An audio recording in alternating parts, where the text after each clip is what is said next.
বাংলায় বিজেপি আসার সাথে সাথে একটা অশান্তি সৃষ্টি হয়েছে। তৃণমূল কর্মীদের মারা হচ্ছে, তৃণমূল প্রার্থীকে মারা হচ্ছে, তৃণমূল কর্মীদের বাড়িঘর ভেঙে দেওয়া হচ্ছে, ইত্যাদি ইত্যাদি। তো এই যে মার খাওয়ার পেছনে কিন্তু মূল কারণ, আসল কারণ কিন্তু তৃণমূল কংগ্রেস নিজেই।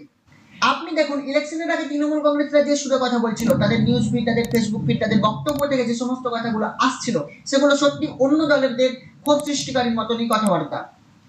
রাজনৈতিক মহলে কথাবার্তা আক্রমণাত্মক হবে, এটাই স্বাভাবিক, তবে সেটা পলাইট হওয়া উচিত ছিল। যেমন অভিষেক বাবু অমিত শাহের উদ্দেশ্যে বলেছেন, বেশি বেশি জলপান করুন, মাথা ঠান্ডা রাখুন। 12টার দিকে 4 তারিখের পর রবীন্দ্রসঙ্গীতের সাথে ডিজে বাজবে, এগুলো ঠিক আছে। তবে কারো বাবা তুলে কথা বলা, 4 তারিখের পর সব সুদে আসলে তুলে নেওয়া হবে।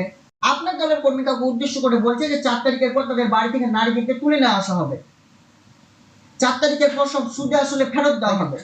যারা এখন লাফাচ্ছে তাদের সবাইকে 4 তারিখের পর সবুজ আবির মাখিয়ে জয় বাংলা বানাবো, এই সমস্ত কথাবার্তা শোনার পর অশান্তি তো সৃষ্টি হবে, যার ফলে তারা জিতে যাওয়ার পর তৃণমূল কর্মী, তৃণমূল প্রার্থীদের উপর আক্রমণ চালা হচ্ছে। আর এদের কথা কি বলবো, যারা মাথায় রয়েছে তাদের উদ্দেশ্যেই তো ধাক্কা দেওয়া হচ্ছে, থুতু নিক্ষেপ করা হচ্ছে, কাদা ছোড়া হচ্ছে। আসলে তারা তাদের ক্ষোভকে উগড়ে দিচ্ছে, তারা এখন শাসক হয়েছে, তারা এখন প্রতিশোধ নেবে। তাদের মধ্যে এই ভয়টা ছিল, যদি তৃণমূল কংগ্রেস আবার আসতো তাহলে তৃণমূল কর্মীরা তাদের কি অবস্থা করতো।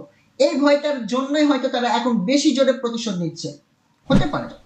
আর যে সমস্ত জায়গার নাম পরিবর্তন করা হচ্ছে, মুসলিম নামগুলোকে চেঞ্জ করে হিন্দুত্ববাদী নাম রাখা হচ্ছে, বা কিছু কিছু জায়গা ভাঙা হচ্ছে, কিছু কিছু জায়গা দখল করে নেওয়া হচ্ছে, কিছু কিছু মূর্তি ভাঙা হচ্ছে, কিছু কিছু ইসলামিক স্ট্রাকচার গুলো ভাঙা হচ্ছে, এই সমস্ত গুলো হয়তো সরকার গঠন করার পর শান্তিতে আসতে পারে।